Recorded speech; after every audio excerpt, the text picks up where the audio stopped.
This episode is brought to you by Airlink, high-speed internet technology that you deserve. Good morning, Vietnam! Breaking news. Good evening, everyone, and welcome to the Vietnam News. Your host, Landon Ball, with over 7 months of experience reading the newspaper. Here we go. At the top, headline, the Vons drop plans for Flyby 5 at 240 restaurant. The drive-through walk-up restaurant hoped to open in early 2026. The building is almost complete. It is for sale or for lease. Joe and Kelly Vaughn announced on Friday they will not open the restaurant that they have built behind the car wash due to health, family, and time constraints. If you guys don't know the Vaughns, Kelly is single-handedly dealing with the loose dog issue problem all by herself. They have a lot of family health issues going on as well, from what I've heard. And on top of that, too, I don't know if you guys have met Joe Vaughn, but you probably have if you have air conditioning or heat in your house. So it is sad to see this not open. It's also sad to see the Vons not be able to pull that off. But obviously, they've got a lot of good reasons for not being pulled off here. But anyway, there was a lot of people that contributed to this building. I know Joe is very thankful. He said, on behalf of Kelly and I want to thank everyone along the way, Hildebrand Electric, Miller Construction, and he shouts out a lot of people that helped with this restaurant. So anyway, Joe and Kelly are either selling or renting this building. If you've been interested in opening a restaurant here in Fayette, come give it a try. You've got a turnkey building that you're not going to have to worry about doing anything to, really. I think I'll go look at it just for fun. I kind of want to see what's on the inside of it. But if you're interested in opening a restaurant and having to charge over 10% tax, come on by.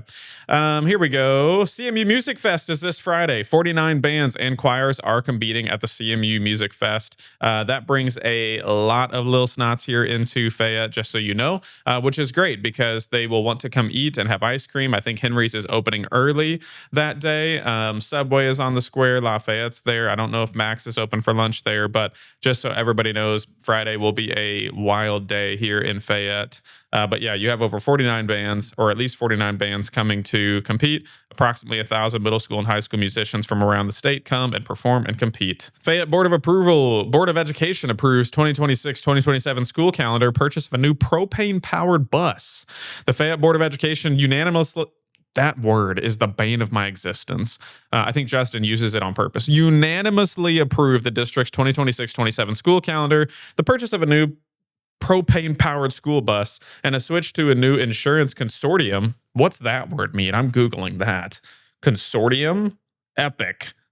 Justin is out here teaching me new words. An association typically of several businesses, companies, the right of association and companionship with one's husband or wife. Okay. Anyway, cool. It's a group of individual companies that does their insurance, I guess. Okay. A new insurance consortium that would deliver savings to employees amid a lengthy agenda during its regular monthly meeting. Then I found this in here. The board has also tabled a request from the Fayette Housing Authority to waive $11,542 in past due payments in lieu of taxes after extensive discussion. Fiduciary responsibilities, especially with the bond issue coming before voters in April, were chief points of concern. The Fayette Housing Authority Chair Ann Schnell and FHA board member Larry Ishmael asked the board to waive the pilot fees from 2020 to 2024 and all future payments. The authority, which provides affordable housing to low-income families, discovered that the fees had gone unpaid following recent audits and cited staff turnover for the oversight. It was a comedy of errors, Ishmael said.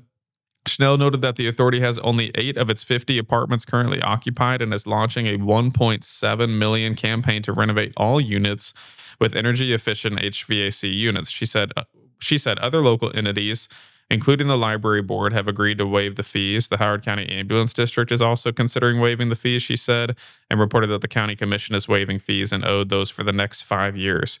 Board members expressed sympathy for the authority's mission, but raised concerns about giving up local revenue. The district receives 52% of its funding from local sources. Basically, they're worried about waiving fees. Board member Shauna Young noted the district faces similar budget pressures. Wes Freeby urged the board to use logic rather than compassion. That is a Wes Freeby quote right there. So there was also some finger pointing by the housing authority and members of the school board toward the city of Fayette. which is tasked with collecting and distributing the fees. And at a recent meeting, the mayor and city council members expressed reluctance in waiving fees for other taxing districts, such as the school and ambulance districts. They asked the housing authority to discuss this matter with those districts before voting. This episode is brought to you by Airlink. Airlink. Since 2011, Airlink Broadband of Salisbury has been powering homes and businesses around here with fast and dependable internet. The goal of Airlink here is to bring you and our communities the kind of internet service that makes your life easier, smoother, and makes your life more enjoyable. Curious if Airlink is available to you? Head on over to getairlink.com. That's getairlink.com, or head over to the Airlink Facebook page that we'll link below. Airlink Broadband, great quality, local service, future facing. Let them prove it to you today. Superintendent Brent Doolin said he doesn't know whether the city ever distributed the district's portion of the housing payments made by the Housing Authority between 2007 and 13. Member Aaron Bentley suggested that the district approached the city about potentially unpaid distributions due to the school district. Wow. I don't even know what these fees are. And more news in this meeting here with the Fayette School Board. In his monthly superintendent's report, Doolin voiced strong concerns about state-level issues. He called Governor Mike Kehoe's proposed A to F school report card completely unfair and said House Bill 2789, which would cut the personal property assessment rate in half, could cost the district $522,000 in local revenue. Public education is under attack, Doolin asserted. The school board meets at 6:30 p.m. in the high school library on the third Wednesday of every month, except for July. However, the board's April meeting will be held on April 13th to comply with state laws requiring elected bodies to meet within 14 days of the most recent election. 3 candidates have filed for 3 open seats, so the district will not hold a formal election. Incumbents Shauna Young, Aaron Bentley, and newcomer Max Hildebrand will be sworn in at the board's April meeting. Interesting. Well, I know Brent has expressed interest coming on here to talk about some of the school district issues. So somebody have to explain to me what these fees are and why they're needing waived and all that kind of stuff. It's interesting, but it sounds like if anything positive is happening lately, it is that people are looking at things. So that's good. So because we went 4 years without paying some sort of fee. So it's good that we're at least looking at things, that audits are happening, and then that maybe that the people of Fayette and the taxpayers of this county and this city are looking at where their tax dollars are going. So I think that there's some positive things coming out of all of the things that might be stressful in our town, like raising our sales tax percent in perpetuity for 1%. Anyway, BTC Bank to acquire Tri-County Trust in Glasgow. BTC Bank will have a second location in Howard County after it takes over Tri-County Trust in Glasgow sometime in the second quarter of this year. Last week, Bethany Bankshares, Inc., the holding company of BTC Bank, and Bankshares of Glasgow, Inc., the holding company of Tri-County Trust, jointly announced the signing of a definitive agreement pursuant to which Bethany Bankshares, Inc. and BTC Bank will acquire Bankshares of Glasgow, Inc. and Tri-County Trust Company located at 103 Commerce Street in Glasgow. BTC also bought out Merchants and Farmers back in 2021, and they also operate a Boonville branch as well. So BTC out here making some big swings, and I'm looking for sponsors, BTC. I mean, advertising, obviously. You don't have to endorse what I say. There's a pancake sausage breakfast Sunday, March 8th, 2026, at the St. Joseph Catholic Church Hall. Adults is $12. Kids from 6 to 12 is $6. Pancake, sausage, scrambled eggs, and fried potatoes. And the proceeds are used to update the education center. Cool. If you get into this newspaper, page 4 and 5, lots of information on statewide tax issues that Justin reported on. On to the sports section. Fayette girls fall to Marceline in the district opener. Fayette ended its season at the hands of former conference rival Marceline in Monday's district opener. They lost 55-32. So that wraps up the basketball season for the ladies. I know that they dealt with a lot of injury here down on the stretch. And congrats to a decent season for you guys. So they wrapped up their season, and I believe the boys wrapped up their season as well, losing to Glasgow. But that'll come out in next week's paper, I'm sure. Falcons Battery signs college commitments. What does that mean?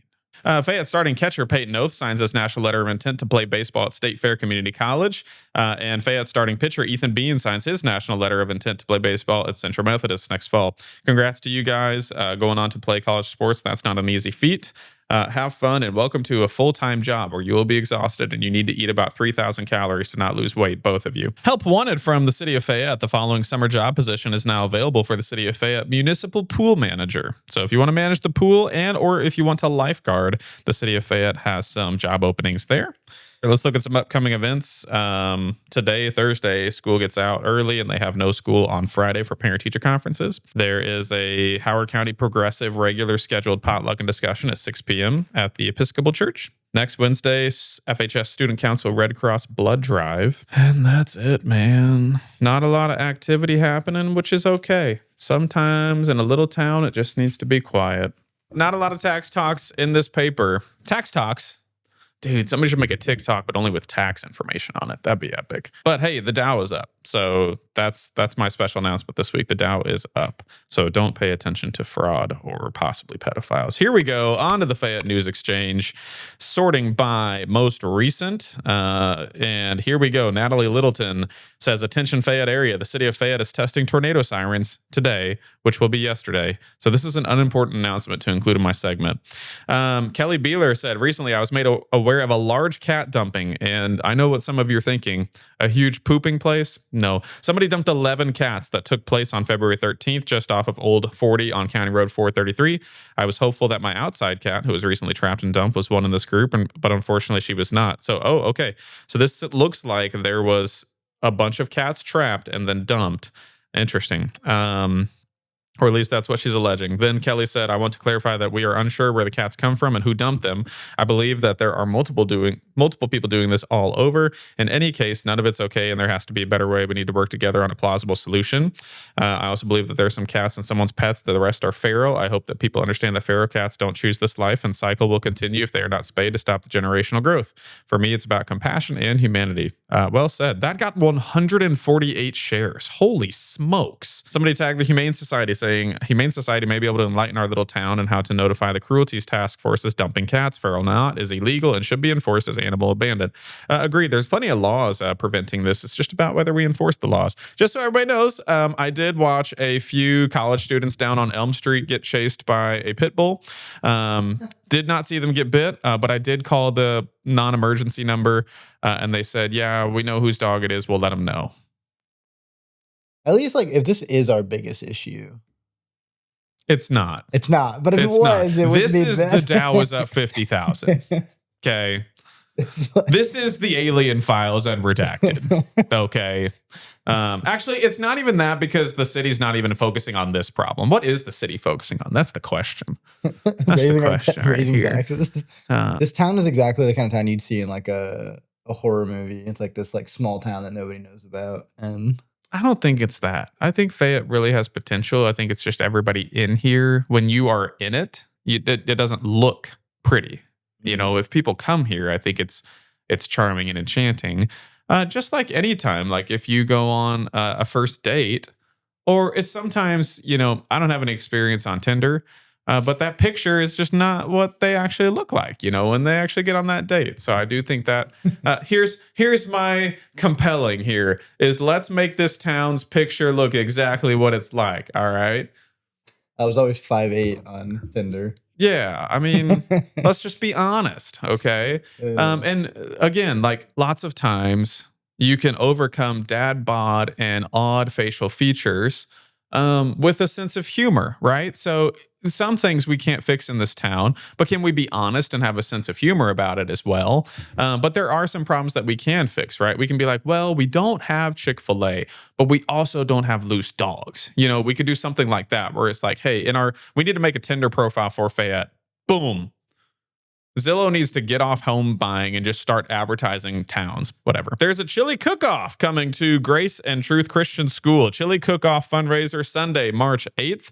Bring your pots of chili to be judged in the following categories: traditional, spicy, white chicken chili, and unique. PTSA meeting. PTSA officer election is happening on Monday, March 2nd, and that's at the Daily Clark Library at 6 p.m. There's a Liberty Tree dedication happening here in Fayette, Saturday, May 23rd. 2026 at 10 a.m. at Fayette City Park. They are going to honor the legacy of Major General Marquis de Lafayette for his work in the Revolutionary War. And they'll be doing a reenactment Dude, we should film this, Cody. They're going to be doing a reenactment, bullet-free musket fire. I'm glad they clarified that. That's hilarious. Boo. They will be present. Boo. They'll be present in reenactment costumes, and there will be bullet-free musket fire. Mark your calendar to join the celebration. America is 250 years old this year. Damn. I'm sorry. There's a little bit more information about taxes and the raising of sales taxes versus reducing your property taxes. I'm kind of tired of talking about this for now until we get a little bit closer to it. But yeah, there's definitely some math being presented. My argument is not purely the math; it's purely the behavioral habits and outcomes of what will happen if you do raise sales tax over 10% in our area. And 1% over the whole county. I do think the shopping behaviors of our consumers will obviously change. That's been proven over history.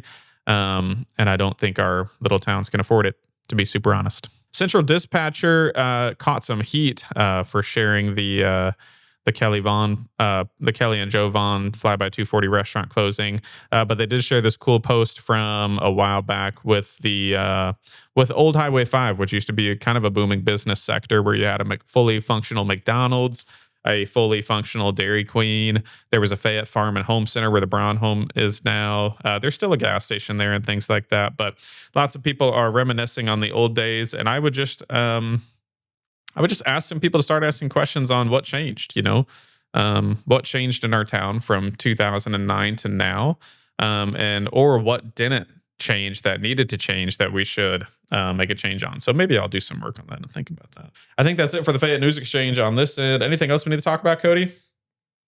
No, not that I'm There great. was something that I was like, dude, if the president just does this, then I'll be fine. What was it? Make deodorant cheaper. Why is deodorant so expensive? That's it. I'm done.